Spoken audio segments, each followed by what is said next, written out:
சூர்யா அண்ணா மாதிரி, Lawrence sir மாதிரி என்னால் முடிஞ்சது.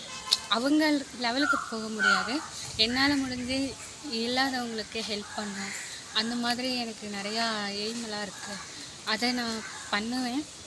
இப்போ எனக்கு என்னால் முடிஞ்சது சில பேருக்கு ஏதாவது ஃபுட்டோ ஏதாவது தான் என்னால் பண்ண முடியுது. ஆனால் அவங்க மாதிரி என்னால் வரலைனாலும் ஓரளவுக்கு நான் வருவேன். இப்போ வந்து பாலா அவரும் ஹெல்ப் பண்ணுறாரு. அந்த மாதிரி இருந்து நம்ம எதுவுமே பண்ண போகிறதில்ல.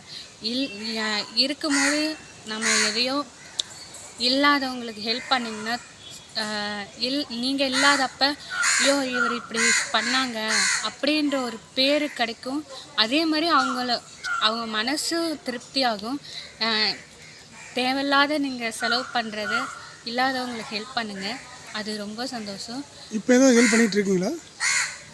நான் வந்து என்னால் முடிஞ்சது ஏதாவது ஹெல்ப் பண்ணுவேன்.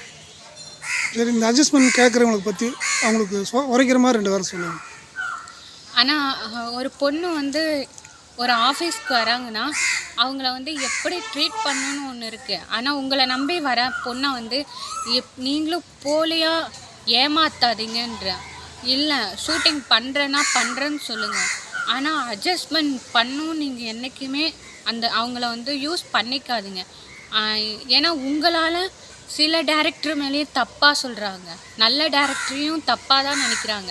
ஐயோ இந்த ஆஃபீஸ் போகலாமா வேணாமான்னு யோசிப்பாங்க பொண்ணுங்க. ஆனால் அதை தயவு செஞ்சு பண்ணாதீங்க, அவ்வளோதான். ஏன்னா நீங்கள் போலியான டேரக்டராக இருக்கீங்கன்னு உங்களுக்கு தெரியும். ஆனால் அந்த பொண்ணுங்க உங்களை நம்பி வராங்க. சினிமா ஆசைனால வில்லேஜ்லேருந்து வர பொண்ணுங்க எல்லாம் ஈஸியாக ஏமாந்துடுறாங்க. அந்த மாதிரி யாரையும் ஏமாறாதீங்க. இந்த ஃபீல்டே சினி ஃபீல்டு நல்ல ஃபீல்டு தான். நல்ல டேரக்டரை தேடி போங்க. தப்பான டேரக்டரை போய் தேடி போனீங்க உங்கள் லைஃபே முடிஞ்ச அவ்வளோ. சரி, பெரிய பெரிய ஹீரோயின் இதுக்கெல்லாம் ஒத்துக்கிட்டு தான் நடிக்கிறாங்க மேடம். அவங்க அந்த மாதிரியான்னு எனக்கு தெரில. கேள்விப்பட்டிருக்கேன். ஆனால் வேணாமே, அவங்க பண்ணுறாங்கன்னா அதுதான் அவங்களோட விருப்பம். நம்ம வந்து வேணான்னு அவாய்ட் பண்ணிட்டோம், அதனால் விட்டாச்சு. ஆனால் லவ் மட்டும் பண்ணாதீங்க. இந்த ஃபீல்டில் இருந்துட்டு லவ் மட்டும் பண்ணாதீங்க. லவ் பண்ணி உங்கள் வாழ்க்கையை கெடுத்துக்காதீங்க.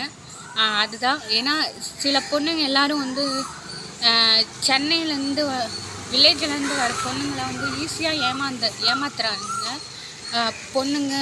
பசங்க வந்து பொண்ணுங்களை ஏமாத்துறதும், பொண்ணுங்க வந்து பசங்களை ஏமாத்துறதும், லவ் பண்ணி சுற்றுற வரையும் சுற்றுவாங்க, செலவு பண்ணுவாங்க.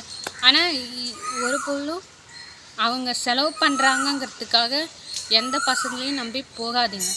அவங்க ஏதாவது ஒரு காரணம் வச்சு தான் யூஸ் பண்ணிக்குவாங்க. உங்ககிட்ட இருந்தால் எல்லாமே பண்ணிக்கோங்க. யாரும் எக்ஸ்பெக்ட் பண்ணியோ எதிர்பார்த்தோ வாழாதீங்க. சரி, எல்லா ஃபீல்ட்லையும் நம்ம தப்பு இருக்கு தானே செய்யுது. எல்லா ஃபீல்டுலேயும் இருக்குன்னா நம்ம தேர்ந்தெடுக்கிறது அந்த மாதிரி. சினிமாவில் ரொம்ப அதிகமாக இருக்குது. ஆமாம், சினிமாவில் அதிகமாக இருக்குது.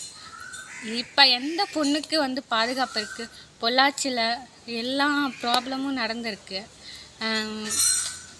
என்னது சின்ன சின்ன கிளாமருன்னு சொல்லுவாங்க. ஆனால் கிளாமர் இதில் எங்கே இருக்குது நீங்கள் சொல்லுங்கள். ஒரு பெரிய ஹீரோட நடிக்கணும், முத்துக்காட்சியில் நடிக்கணும்னா என்ன சொல்லுவீங்க? பெரிய ஹீரோ கிடையாது. ஒரு பெரிய ஹீரோ கூட உங்களுக்கு நடிக்க வாய்ப்பு வருது. எனக்கு அதர்வா கூட நடிக்கணும். சரி, முத்துக்காட்சியில் நடிக்க சொன்னால் என்ன சொல்லுவீங்க? நடிக்க மாட்டேங்க. சரி, அதர்வாவுக்கு தெரியுமா? அவரை நான் மீட் பண்ணியிருக்கேன், அதர்வாவை. அவர் வந்து சுருதி ஹாசன், ஜெமினி கணேசன் ஊட்டியில் அவரை மீட் பண்ணியிருக்கேன், பேசியிருக்கோம். அவரோட பேச்சு எல்லாமே எப்பவுமே அவர் வந்து ஒரு சீனோ எதுவுமே பண்ண மாட்டார், ஆக்டிவிட்டி காட்ட மாட்டார். ஏன்னா போனோம்னா அவர் நமக்கு நல்லா பேசுவார், ரொம்ப நல்ல. என்னோடய ஃப்ரெண்டு சீரியல் பண்ணுறாங்க விஜய் டிவியில். அவங்களுக்கு அதர்வாக ரொம்ப க்ளோஸு. உங்கள் பேர்? அவர் பேர் வந்து இப்போ நீங்கள் சீரியல் நடிக்கிறீங்களா? இப்போ சீரியல் கூப்பிட்ருக்காங்க. பெருமாள் சார் தான் வந்து ஒரு சீரியலில் வந்து ஒரு 3 வருஷம் ரோட் கரெக்டாக போகும், நீ பாரு, ட்ரை பண்ணு அப்படின்னு இருக்காங்க. அதனால் நானும் ட்ரை பண்ணிகிட்ருக்கேன். சரி, அப்பா அம்மாவுக்கு தேங்க்ஸ் சொல்லிவிட்டு தம்பி தங்கைகளை பற்றி சொல்லி முடிச்சிடலாம். நான் எனக்கு நம்பிக்கை இருக்கா என் அப்பா அம்மா தம்பி. ஆனால் அவங்க வந்து எனக்கு இன்னமும் ஹெல்ப் பண்ணுவாங்க. எனக்கு ஏன்னா சொல்லிட்டாங்க, இதுக்கு மேலே உன்னோட லைஃப்பை நீ பாரு, நான் உனக்கு நான் நிற்பேன், இதுக்கு மேலே நான் அவங்க கூட துணையாக நிற்பேன்னு இருக்காங்க. அதனால் அவங்களுக்காக நான் யாருக்கிட்டேயும் நான் காசு பண்ண எக்ஸ்பெக்ட் பண்ணல. யாராக இருந்தாலும் உண்மையான லவ் அன்பு காட்டுங்க. போலியான காசை பார்த்து யாரையுமே காசை பார்த்து யாரையும் லவ்வோ அன்போ அவங்கள தேடி போக வேணாம். ஏன்னா அந்த காசு பணம்லாம் சும்மா பேப்பரு, ஓகேவா? ஒரு லவ் அன்புங்கிறது ஒருத்தவங்க கேர் பண்ணி வர்றது, அது ஒரு எக்ஸ்பெக்ட் பண்ணாத ஒரு இது. அதனால் உண்மையான அன்பு லவ் கொடுங்க, வேறு யாரையும் ஏமாற்ற வேணாம். நன்றி, வணக்கம். ரொம்ப தேங்க்யூ சார். விவி குரூப் சேனலுக்கு நன்றி. விவி குரூப்ஸ் விவி சேனலுக்கு ரொம்ப ரொம்ப தேங்க்யூ. ஓகே.